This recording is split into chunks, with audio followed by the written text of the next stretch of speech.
We welcome you here on behalf of the Negotiation and Conflict Resolution Program at the Department of Interdisciplinary Studies in the Graduate School. For those of you who are standing up, we are getting a few more chairs, so they should be coming soon. I do want to begin by thanking our team that made this possible based on a thread and conversation that Palma, Greg, and I had.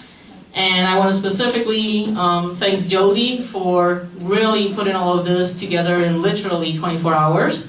Amanda, who also from our team, stepped up and said, I will video record it so that our online students can have access to it. Sarah, Mary Lee, which you've been seeing, trying to make things happen also as well.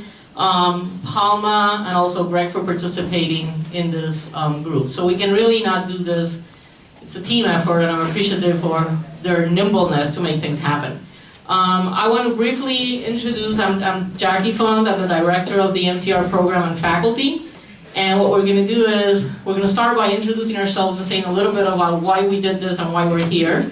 And then we're going to start our conversation. So, like I said, I'm Jackie, I am the NCR program director. And for me, this is meaningful because I am from Puerto Rico, and being raised in a colony and in a place where things don't quite, and rules don't quite apply the same way as in other places, has always been my way of trying to understand chaos and injustice and inequity on a daily basis. And we all, I guess, Ricker says, we all philosophize from somewhere, and my somewhere is Puerto Rico and what I have been experiencing for pretty much most of my life. And it's my way of trying to come to grapples and understanding how we do not lose our sense of agency and we can do something even if there's a system that we feel is oppressive.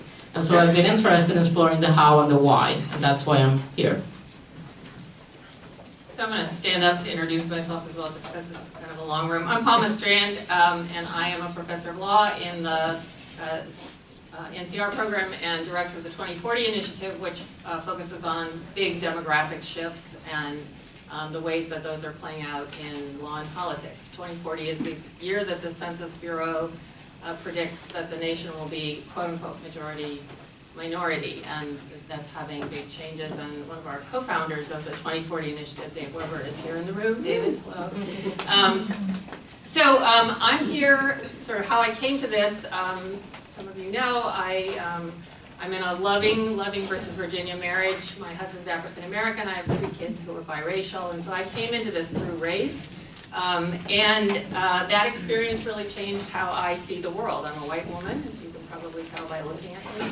And that experience of having biracial kids and being married and having a window into the African American community just changed the way I see the world and lots of things. What I bring to this is I'm a lawyer, I'm trained, a lot of lawyers are trained to kind of see the stories behind events, see the kind of the rules behind the rules. My work, I look at structures and institutions and how those reproduce injustices of various kinds, kind of in the big term. And then our third panelist. Good afternoon, my name is Greg O'Meara. I'm a Jesuit priest. I'm the superior of the Jesuits here at Creighton. It's the Feast of St. Francis of Assisi, the guy who talked about dignity for all living things and all of creation, and that probably has a lot to do with why I'm here. I've lived in international and multiracial, multicultural communities as a Jesuit for the past 26 years. My Jesuit brothers, my family really, are made up of Asians, Africans, South Asians, Latin Americans, Pacific Islanders, and Koreans who have kimchi for breakfast. So, we deal with all that. And part of what, I really believe is that we're all made in the image and likeness of God, and some are treated that way and some aren't. I'm a criminal attorney. I was at one time a prosecutor, where I did things like prosecute cops. And Now, I've been working since joining the Jesuits, primarily when I go into the courtroom. I represent students who have slight difficulties at different times, and I do criminal defense work. And part of the way minorities have been treated in the criminal justice system has a lot to do with why I'm here. So let's talk about our topic, if I may. The preamble to the U.S. Constitution opens with a declaration of mutual purpose, indicating that it's adopted and agreed to by we the people. James Madison, the primary author of the Constitution, insisted that the Constitution needed popular ratification by the states, because there's a true difference between a league or a treaty, which a legislature could enter into, and a constitution, which can only be formed by the people. If the Constitution is to be considered truly fundamental law against ordinary statutory law, which can be declared null and void by judges, then it had to be ratified by the supreme authority of the people themselves. Madison later wrote his fellow Southerner Jefferson that the powers granted by the Constitution are the gift of the people, and may be resumed by them when perverted to their oppression, and every power not granted by the Constitution remains with the people and at their will. Joel Barlow, another friend of Jefferson's and later U.S. minister to France, noted in 1792, the word people in America took on a different meaning than it had in Europe. In America, we the people meant a whole community and comprehended every human creature in society. In Europe, however, it seemed to mean something else and was much more difficult to define. So for our purposes today, how does that cash out? As I said, I'm a criminal lawyer. Every person, whether a citizen or not, has the same duty to obey the laws. And if they fail to do so here in the territory of the United States, this applies to both states and territories, they can be prosecuted for failing to obey the criminal laws. And within these territories, they have constitutional rights that are protected.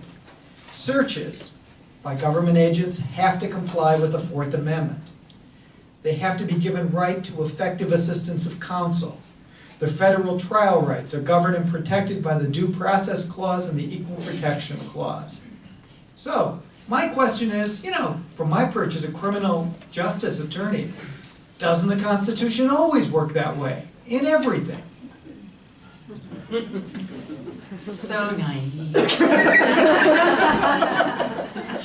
So we the people sounds really inclusive and triumphant and wonderful. It's all of us, everybody, we the people. But as Justice Thurgood Marshall, first African-American Justice of the United States Supreme Court, speaking in 1987 on the 200th anniversary of the Constitution said, let me quote, "When the Founding Fathers used the phrase, we the people, in 1787, they did not have in mind the majority of America's citizens." So we can begin to describe who they did have in mind by looking at who they didn't have in mind.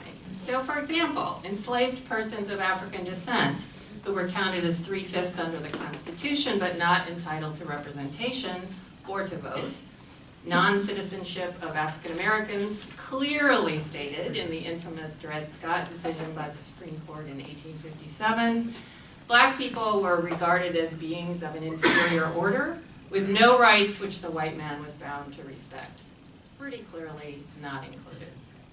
Women did not gain the vote until 1920, which might seem like a long time ago, but my mother was born in 1918, so that's less than a lifetime that women have had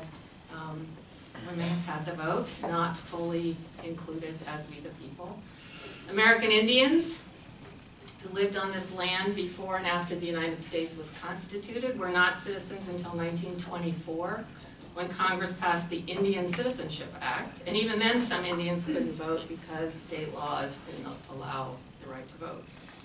Poor people, including poor white men, couldn't exercise key rights of citizenship because, for example, of things like the poll tax, right? She wasn't barred in the nation until 1964 with the passage of the 24th Amendment. And in the 1920s, the U.S. Supreme Court held that two gentlemen, I'm not going to pronounce this right, Takao Ozawa, who was born in Japan, and Bhagat Singh Thind, who was described as Hindu, could not become citizens, born elsewhere, could not become citizens because the law only authorized naturalization of free white persons. Okay.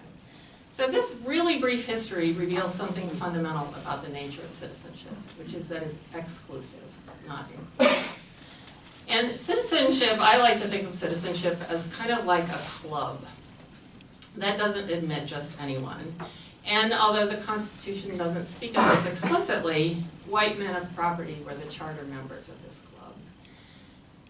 So the law of citizenship has changed over the last 200 years. Groups of people that were excluded are now members of the club. We've been allowed in. And yet, you would think that a citizen is a citizen is a citizen. But citizens who were not members of the original inner circle sometimes appear to be deemed to be not entitled to the full benefits of membership. Overall, when it comes to citizenship, as George Orwell wrote in Animal Farm, all animals are equal, but some animals are more equal than others. So just a couple of historical examples. The internment of Japanese Americans during World War II. Though about 2/3 of the group that was interned were actually U.S. citizens, and only about 1/3 were not U.S. citizens. Reparations and apologies were made by the U.S. government in 1988 when Ronald Reagan was president, and a lot of notice has been taken that German Americans were not interned during World War II, even though they were at war. And less well known, a similar kind of situation is the repatriation of Mexican Americans in the early 1930s. There was a lot of economic pressure because of the Depression, and Mexican Americans were about 1/3 of the nation's Mexican heritage population was deported, including a lot of American citizens. California passed an Apology Act for the 1930s Mexican repatriation program in 2005.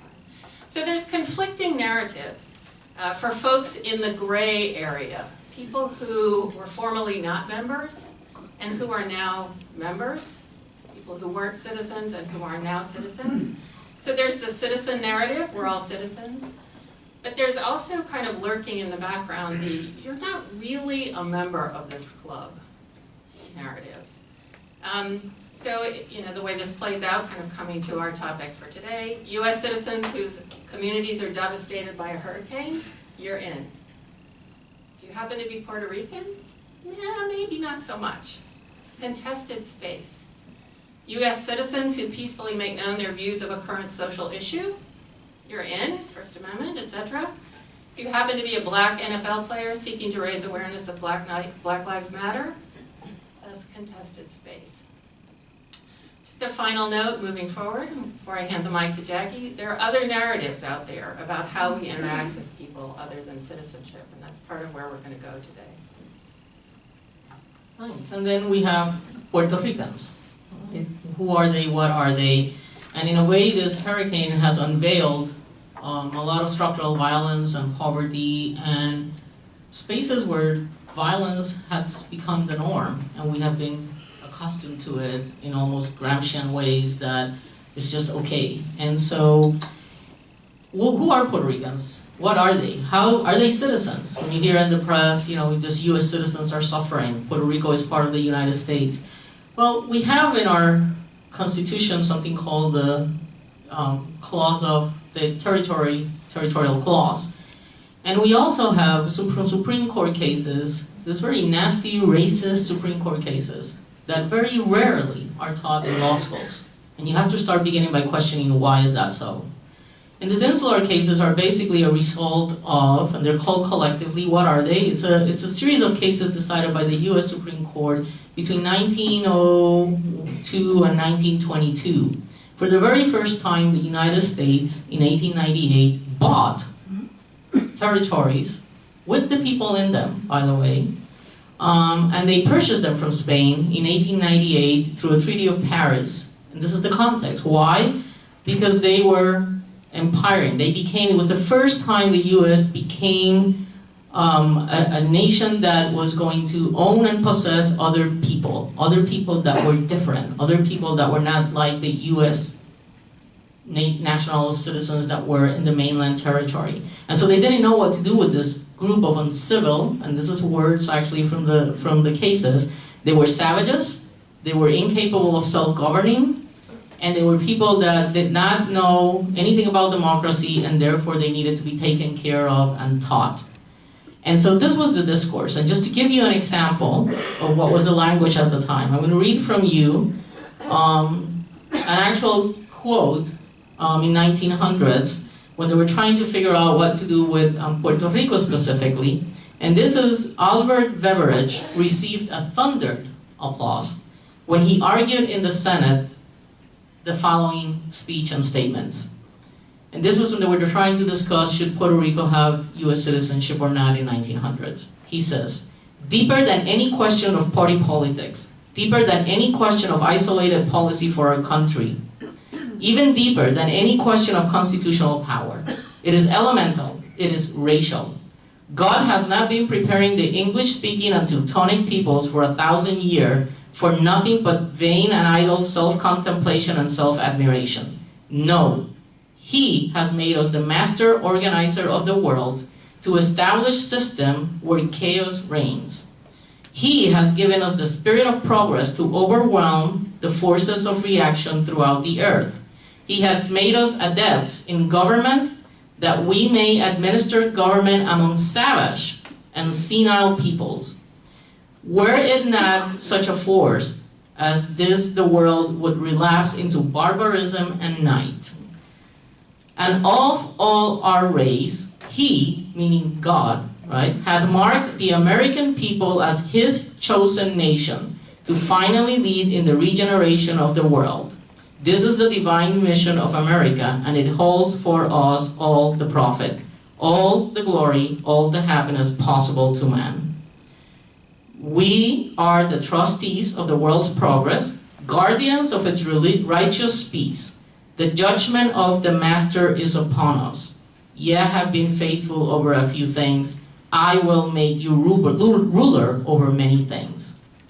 This is the language that is not only, and you can say, well, this was 1900s. Well, let's fast track to Baldwin versus Bush in 2008, U.S. Supreme Court case, citing insular cases and saying, "It is obvious that in the annexation of outlying and distant possessions, grave questions will arise from differences of race, habits, laws, and custom of the people, and from differences of soil, climate, and production." So this is 2008. And I could go on and on and on. So why is this important and how does this impact Puerto Rico? Well, many of the things that the insular cases did was they created categories, because that's what lawyers do. They create categories. And not all of them are the same. And this category that they created is Puerto Rico is an unincorporated territory. And what does that mean? It's a territory that will never, ever become a state, and it will never, never become a republic. It will be in perpetual state of colonialism. And that is the current U.S. Supreme Court posture. And so what does that mean to the people of Puerto Rico then? Well, the language used in Downs versus Bidwell in the U.S. Supreme Court case is Puerto Rico belongs to, but is not a part of. So no, we are not the United States. Yes, we kind of have an imposed citizenship that was imposed in 1917, which, by the way, every single member or political leader at the time, because we've never had representation in Congress or voted for the president, so another distinguishing between the type of citizenship we have, was imposed. It was expressly advocated against having this kind of citizenship because leaders at the time knew, even those who wanted to eventually be incorporated into the United States nations, that what the U.S. was offering was not full citizenship. So there's a distinction between nationals and citizens. I will encourage you to go and check your passports if you have them, and you're going to see that in the passport, U.S. passport, it says the owner of this passport is either national/citizen. Very different things. A national is someone that owes allegiance to the United States and needs to be protected by the state. A citizen, within the legal construct, is a citizen that has actually obligations, responsibilities, and rights. So there's a distinction as to the way Puerto Rico has been treated. Through the 14th Amendment, and this is where this is really important, through the 14th Amendment, African Americans, at least de jure, were citizens, right? Even of the fact that they were not. Well, Puerto Ricans, because they belong to but are not a part of, don't have a citizenship through the 14th Amendment, which is the amendment that says every person born in the US or naturalized is a US citizen. Well, remember, we're part of, but we belong to, but we're not really US citizens, so someone who's born in Puerto Rico is not really born in the United States, it's born in a possession. And this has all sorts of consequences, and I'm just going to read very briefly from the research I did, 3 sentences. How do people feel about this? What are some of the issues that are going on in terms of, you can say, well, that's the law, that doesn't really matter much to me. Here's from my research, one of the people I asked about, what does this mean? How do you feel about U.S. citizenship? And she says, I have it, the U.S. citizenship, because I cannot have any other. It is the only option that I have, and unfortunately, without a passport, I cannot travel abroad. I cannot tell you that I am anti-American, nor can I tell you that I am pro-independence. But I have never had any other option, so I grew up believing in it, treasuring it, because it's the only legal citizenship that we have. There's a pause and a silence in her, as she's sharing this with me. She says, La tengo, pero no es la mía. In English, that means I have it, but it is not mine. And the person is Xiomari Benito Pons, one of the persons I interviewed. So this, texts do have an impact. They have an impact, and it's important for us to know what is the framework and the state of mind when people were writing these decisions and these debates were going in Congress and the current debates. And then it's important to also look at the other analysis and interpretation. What do this mean to people that are out there? Not, the privileged. How are people experiencing this legal constructs?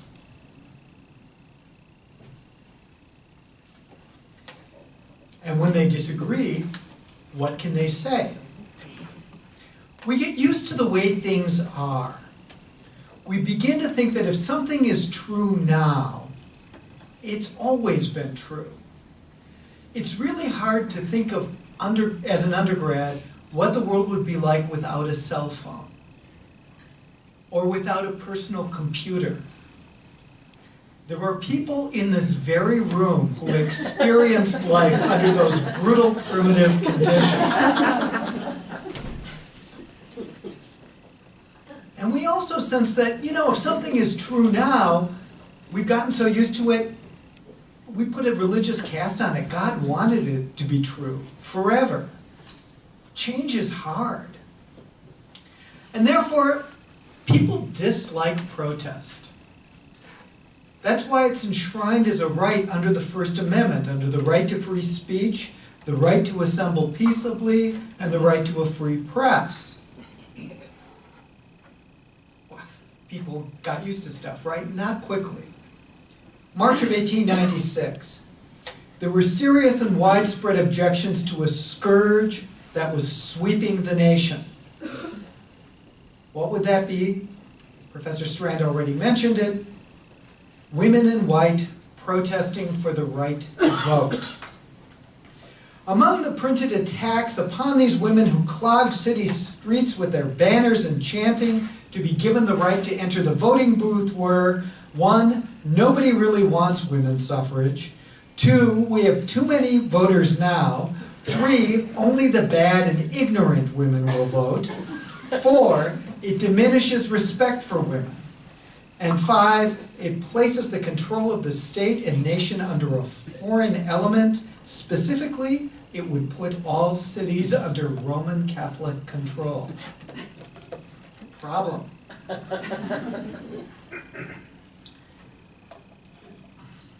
We're going to go a little theoretical here because that's what I do.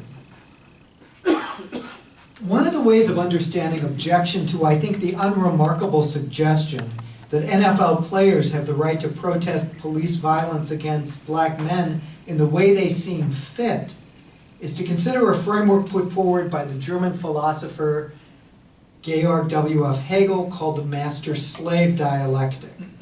And Hegel maintained that a particular dynamic emerges among powerful and those they rule, and it results in a distortion of reality. It looks like this.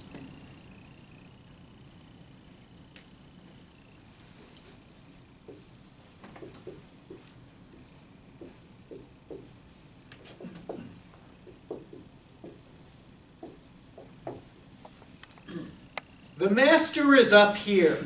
He's got power. He sees the world, and he sees the world through his own eyes.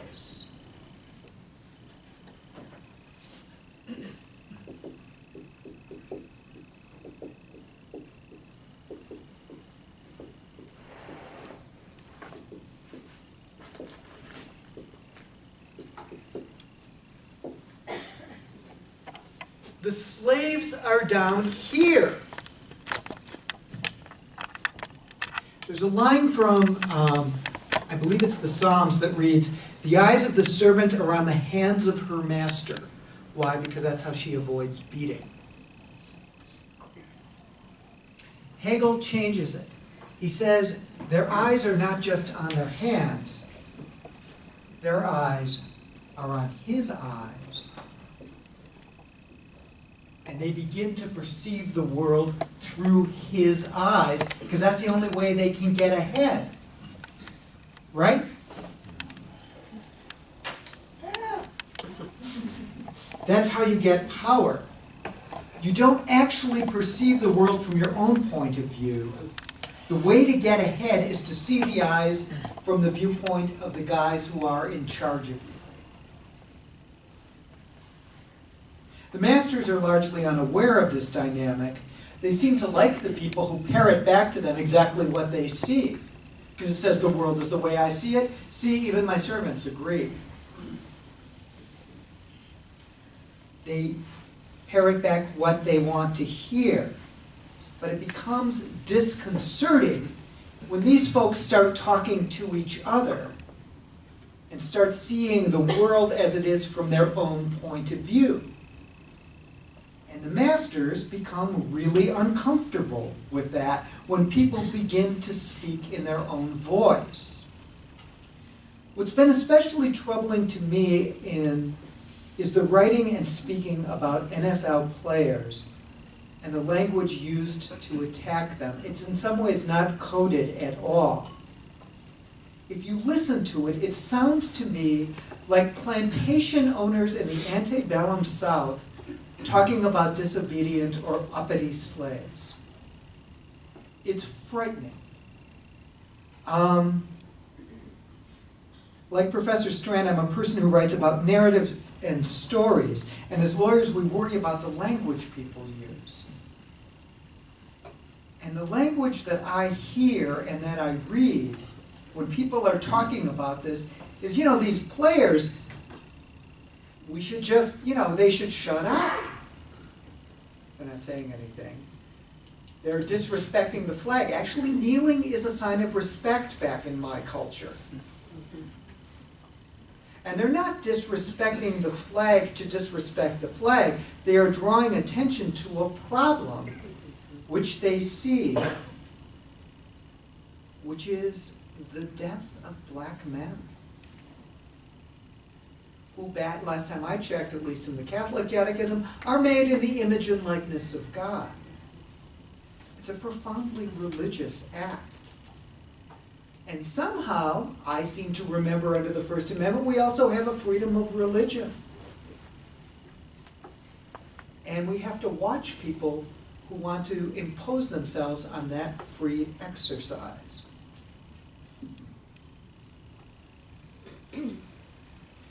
So I want to say a few things about narratives here. So I think most important for me, while the Hegel master-slave dialectic is really powerful and useful to understand and call out, it's not the only narrative that we carry in our heads. So there's some, excuse me, there's some really interesting psychological literature out there about how all of us carry multiple narratives in our heads, multiple stories about how things are.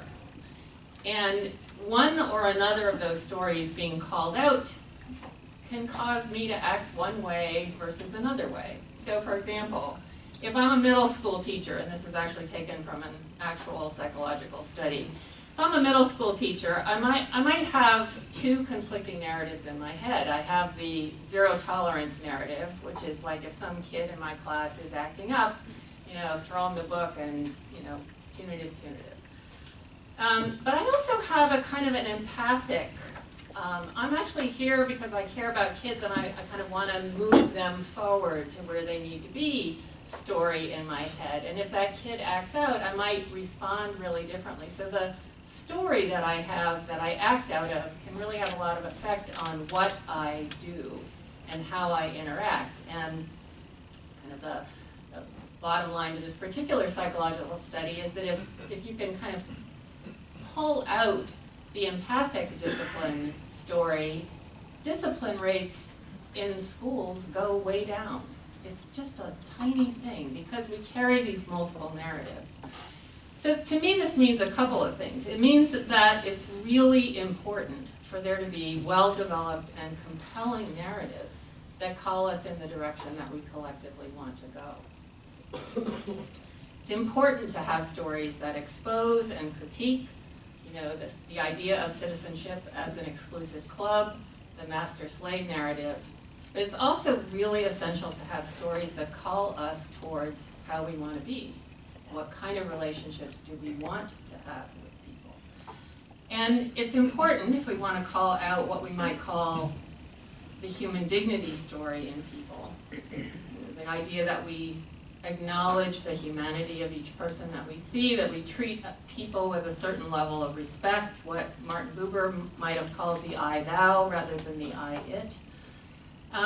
That story has to be articulated and told, and so that it's out there, so that it calls people, because we respond to the stories that we hear, so that story is plausible and possible. So if I hear on TV or in social media messages, kind of messages that kind of cue up a those people mindset, then that calls out the exclusivity narrative, and I might go into, oh, those other people mode.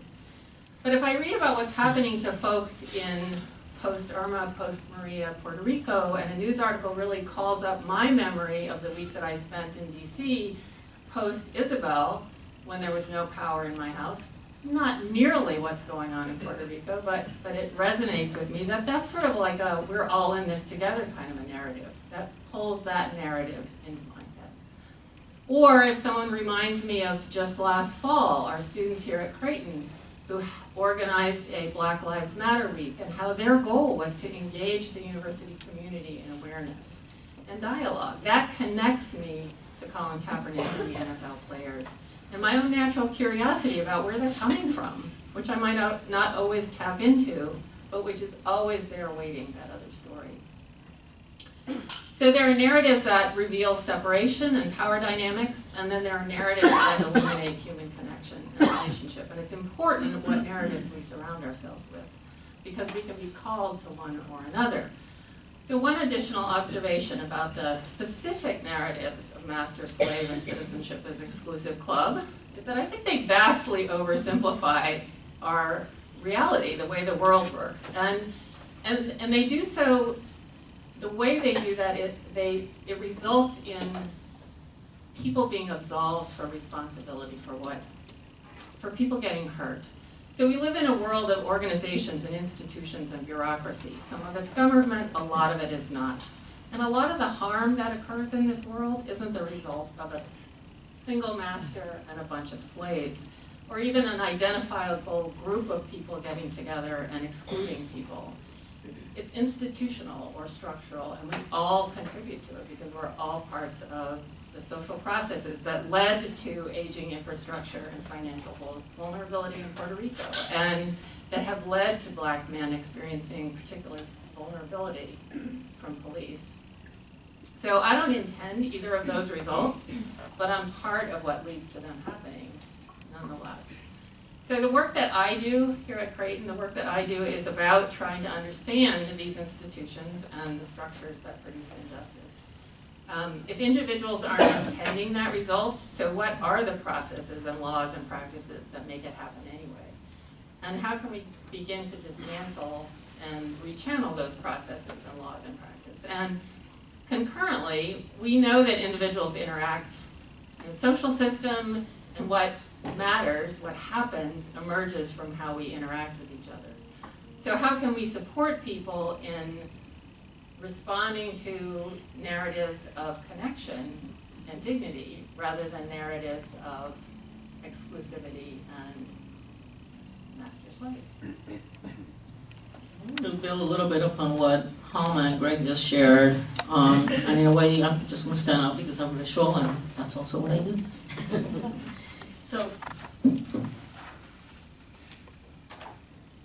So, I mean, Palma just added another piece that is not just, that all these different groups we can replicate are all connected to each other, right? So when we start, I think what happens when a football player that is black kneels down, what happens when a hurricane hits a place like Puerto Rico, because hurricanes don't hit the same way in every place. They unveil all the structural, socioeconomic, and cultural factors that are happening in that particular place, in that particular space.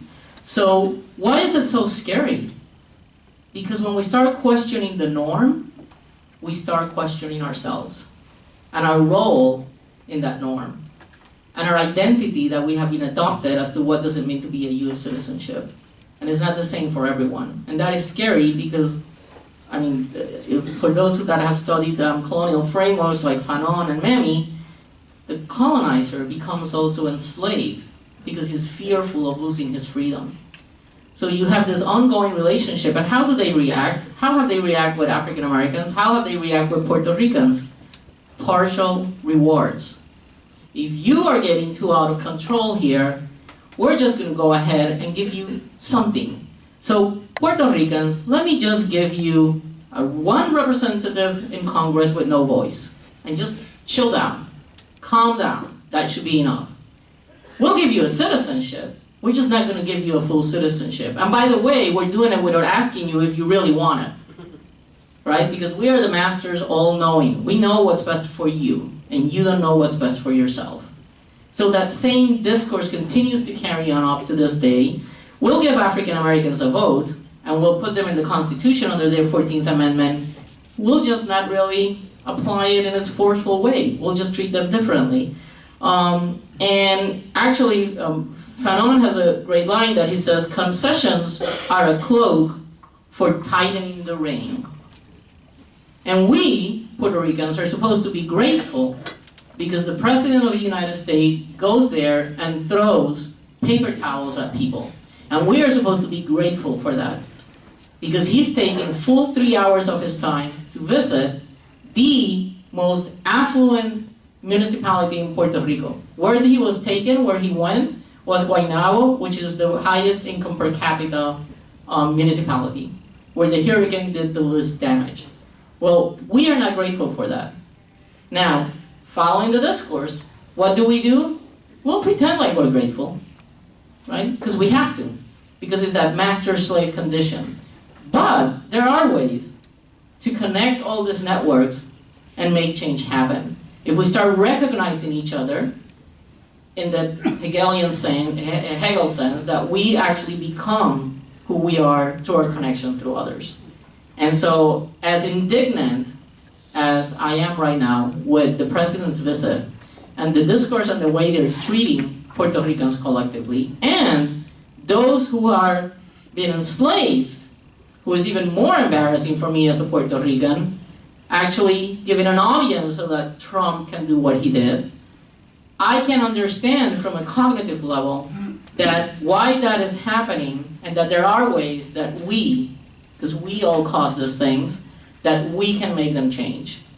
So I'm going to... Questions? Comments? We're done.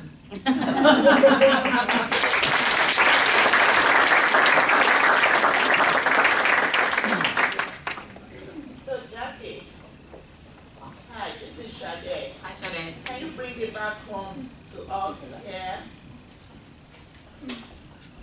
That's my question. I'm sorry. What's your question, Charlotte? So the conversation we are having is about Puerto Rico, it's about the athletes. Let's bring it back home. Let's talk about home. Thank you.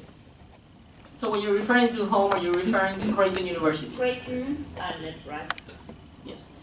I think that is, can you hear me? I think that is a great question and a very relevant question.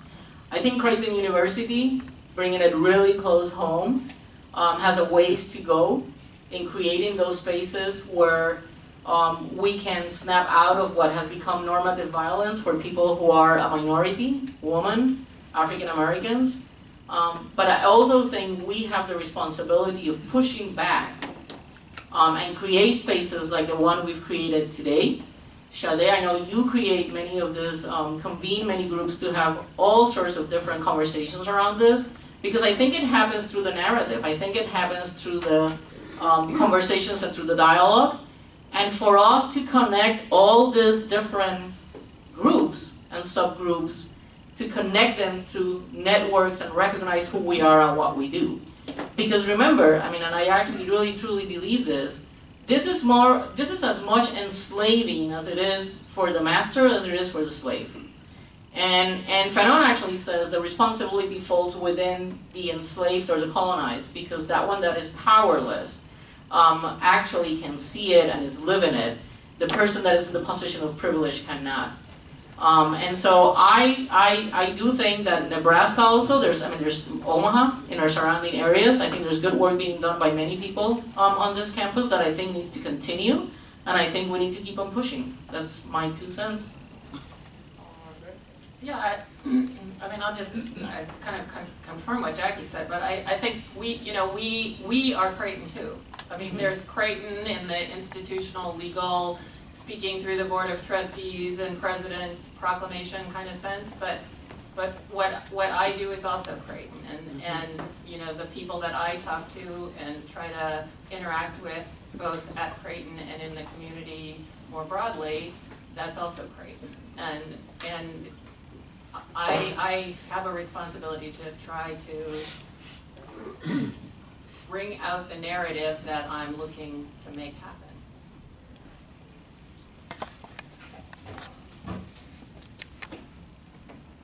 A Brazilian who was dean of the Harvard Ed School, Paulo Freire, used to say that the way you move out of this is education, and that means people right here talking to each other and raising consciousness about what they go through. The idea, the magic word is consciousness raising, right? You have to actually spend some time and help people form other categories, like Jackie talked about earlier. Give people the ability to see the world with new eyes, and from the eyes of your sisters and brothers who are in a different place.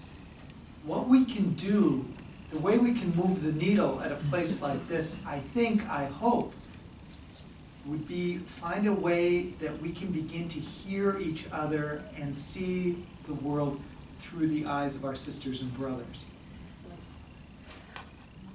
And of course I have to add, in addition to Paulo Freire, that before Paulo Freire, We've had this conversation exactly, before. someone who, again, part of the discourse of what things get taught and which ones don't, we have an educator, Eugenio Maria de Hosto, who was a philosopher, lawyer, educator, late 1800s, early 1900s, who was already talking about the conscientization of people, and he has an excellent quote that says, in order to be truly liberated,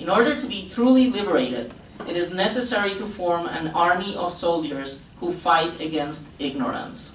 So that's what, in my book, when I did my interview, when I asked people, how do you go about this? What does it mean? What are you doing? How are you exercising your agency? There were a significant amount of narratives that I collected in the book where people were saying, it is through this, it is through education, it is through what Freire and Hostos were talking about. Hostos has been called the citizens of the Americas because of the work he did in Chile, Dominican Republic, Peru, Puerto Rico, and all over the Latin American countries.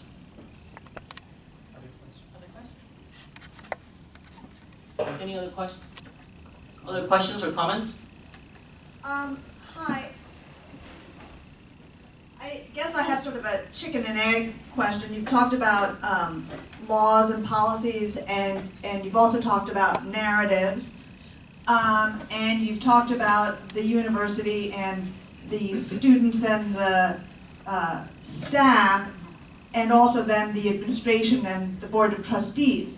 So I guess my question is about which comes first? Changing the laws and the policies, or changing the narratives? And how do those two factors play into the structures and the systems that affect how race is construed on the campus? That's a great question, comment. So I'll start. So I think that the chicken and the egg cycle, you intervene at the chicken and you intervene at the egg. This is, as we say in conflict resolution, it's not an either or, it's both and. And lawyers often look just at the laws and don't look at the fact that laws are only as good as the people who are supporting and enforcing and kind of obeying in the, like, I choose to obey as opposed to the you will obey sense. So, and people, I mean, my favorite example that I use on this is for those of you who are younger or older, the 55 mile per hour speed limit, right? There's a law that was passed, you know, Jimmy Carter, bless his heart, you know, and guess what? We don't have that anymore because it was a law that nobody paid attention to, right? So eventually that law disappears. So there's a chicken and egg. So if we're up here and we can intervene at the law level, that's great. If we're here and we talk to people and change people's narratives, that's great because they're interconnected. And I mean, to add, and I absolutely agree with Palma, is that is what happens at these levels and conversations and structured process. Actually, many of the techniques of Paulo Freire and Hostos were to engage people in dialogue and conversation, to deconstruct those racisms and those, you know, all of these constructions that we have. And in the area, what you're really trying to do is have people, individuals, in the capacity of individuals, not as nations, self-determine themselves. And what happens when you're in this enslaved kind of master-slave relationship is you start defining yourself in relationship to the other because you're looking through their lenses. And so the question to us, there's a scholar, Melo, who actually does a lot of research in self-determination at the level of nations, but I think it's applicable here, that the question to ask is not who are we in relationship to, but who are we? Right? And what happens in this dynamic is you get trapped into, well, who are we Puerto Ricans in relationship to the United States? Who are we African Americans in relationship to the white folks? Who are we? And what we need to really do is snap out of that and say, okay, we live in a community, but who are we? We define ourselves through our relationship with others. Questions, comments? Grant?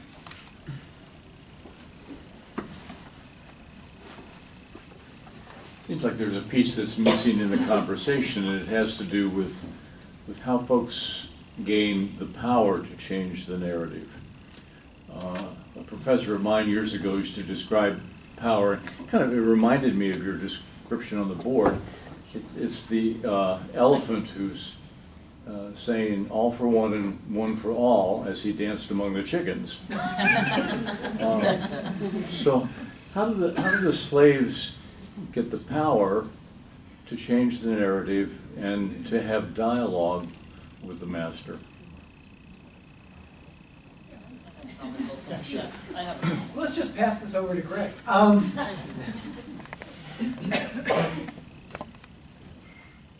Well, actually, by talking to themselves, by the oppressed people, the chickens, if you will, sitting around and saying, you know, we don't see the world from the same way that the elephant does.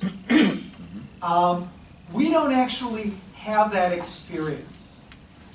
This morning's Washington Post, I think it was in yesterday, talked about 1 in 7 white households in the US are millionaires. 1 in 50 African American households are. Most white people have no idea that's true. You have to actually have a discussion where you can listen to each other and talk to each other and trust who you're talking to. And you have to be real respectful and, you know, say, this is what I'm experiencing, rather than this is what you're experiencing. You got to put it in the first person singular, which of course all narcissists do. But you want to do it in a way where you want to be part of the conversation and say, this is just how I see it. And if you do that, then you begin to get power because other people begin to hear you. And that's part of why I think when we run our classrooms well, it's no longer the sage on the stage at the front, right? You got to want, and it isn't, you know, the tyranny of the PowerPoint. If you really want to have a class, you got to wander around in between folks and say, well, what do you think about this? And I'll tell you, I've improved my life as a teacher, and I have a lot more improvement to go, let me assure you, as will all my students, because I hear what they're telling me.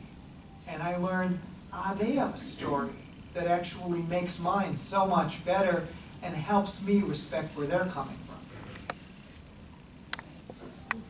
And I also want to add to that. I mean, there's different kind of powers, right? And actually, one of my driving questions for my research for my book was, how do people experience citizenship and national identity in an unincorporated territory where they have no controls of the rules and laws that govern their daily living?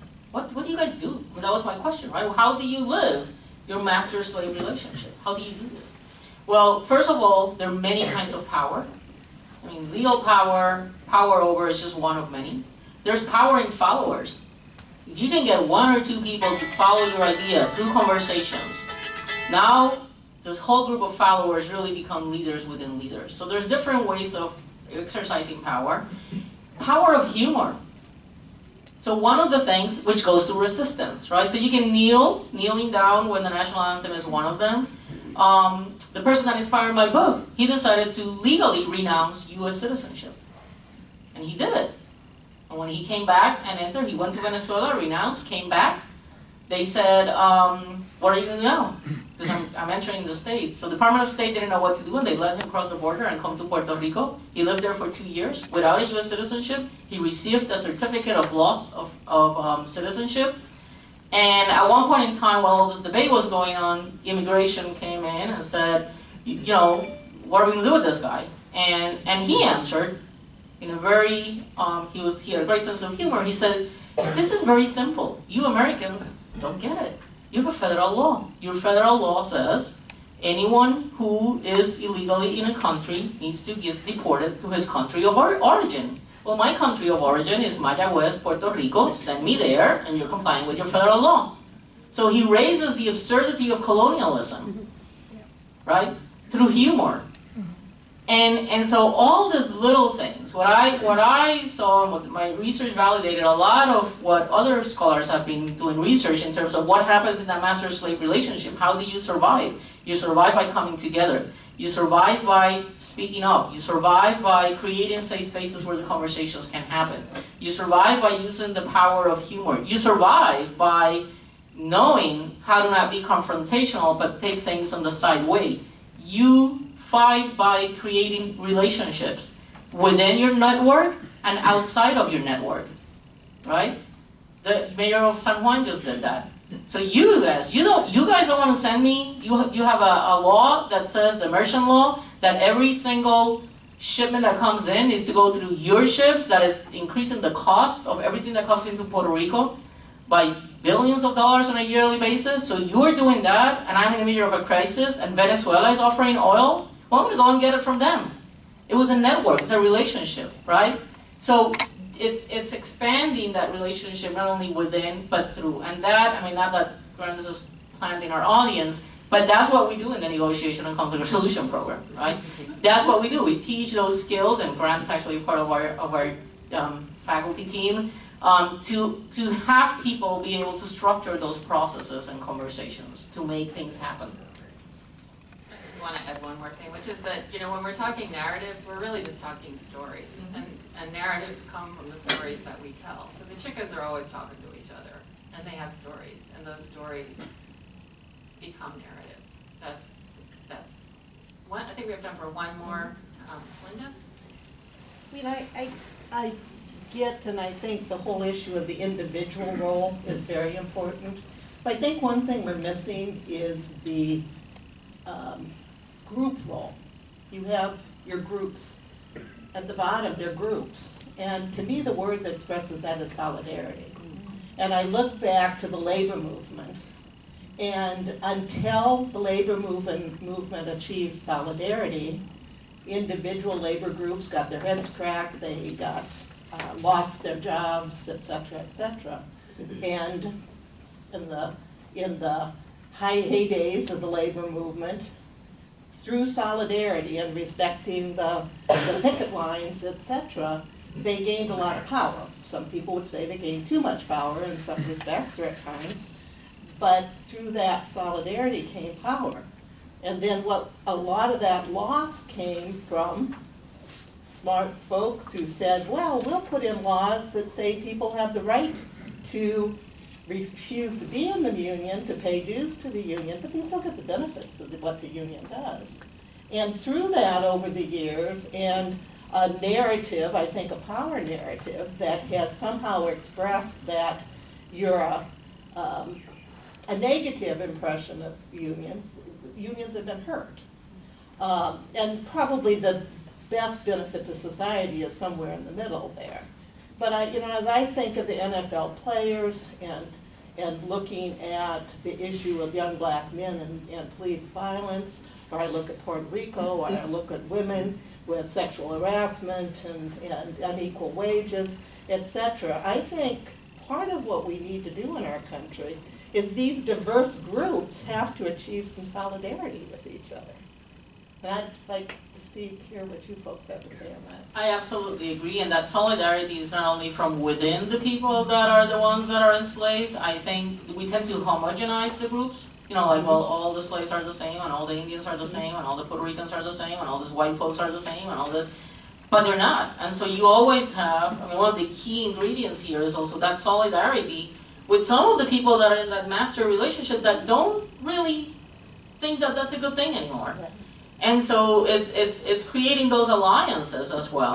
And that's what I meant by, then we have these followers and these people that supposedly don't have power, but there is a lot of power in that, right? I know it's time is out. No. I've been to these sessions last year and come to them all the time, and collective wisdom is great. My question, though, is the same every time. Number one, since we met last year, or a couple of years, what's the report card? What has changed at Creighton since the last time we got together and talked about these issues? And my second question is, what are we going to do now? Is there an action plan that we collectively or individually can do about these issues that we're talking about? And I think that's where we need to go. People want to know, I think, okay, what must I do?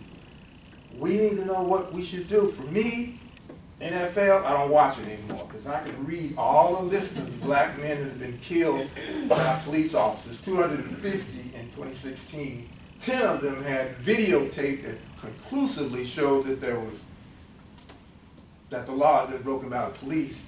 So that's my continuous question. What are each of us going to do? What can we do collectively? Because you got great wisdom and great information and great knowledge, and you've given part of the answer. We must do something. My question is, what?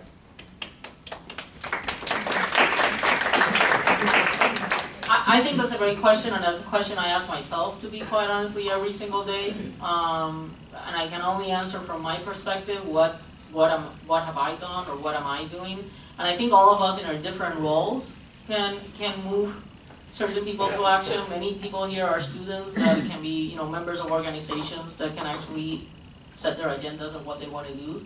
Many of us are faculty in different areas that we can teach students and support it when they have an idea of an action plan. I know at our program we have supported students at the undergraduate and graduate level that have come to us saying, I have an idea to do something, would you help us out, right? And so I think those are action plans that they do within their own groups.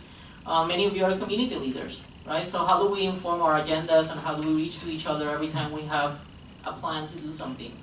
Other of us in this room are, program directors or have leadership positions that can actually dictate what an agenda can be, if not at the university level, certainly at our own programmatic level or classroom level or whatever level you're at, if you're in an administrative position. So I think I don't have a straight answer, this is what we're going to do tomorrow, and this is what we're going to start doing 1, 2, 3, 4. I think it's a conversation in progress. I think I've been here at Creighton for 11 years, and I think there's a long ways to go. But I also think that there are events and activities happening now that were not happening 11 years ago. And I also know that I have identified in those 11-year people, well, at the first year I felt like, oh my God, it's just me here, what am I going to do? Kind of feeling. And I've closely expanded that network and circle of other people that are also interested in doing this work. So I think, again, I don't have an action plan for you right now, and certainly this wasn't the purpose of the convening, but I think it's a great question. And I think it's something for all of us to think as we go back to our work and what we do. How can we reach out to each other to support each other, and how can we bring new people so that it's not always the same group of people preaching to the choir of what we need to do. And so with that, I want to honor your time. I'm going to wrap it up. If people have questions, I think we're going to stay a few more minutes, but I want to honor everyone's time. You have on your tables, if you're interested in attending future events like that, there's a yellow sheet. Please fill in your name and email. We promise not to bombard you with information. We also would like some feedback. So we have four questions of feedback that would be really helpful for us as we structure other programs. I do want to thank everyone for their participation, especially all of you, to take time out of your busy day to come here and share your thoughts. And I want to thank everyone and the panelists and the negotiation and conflict resolution program to make this happen. So thank you.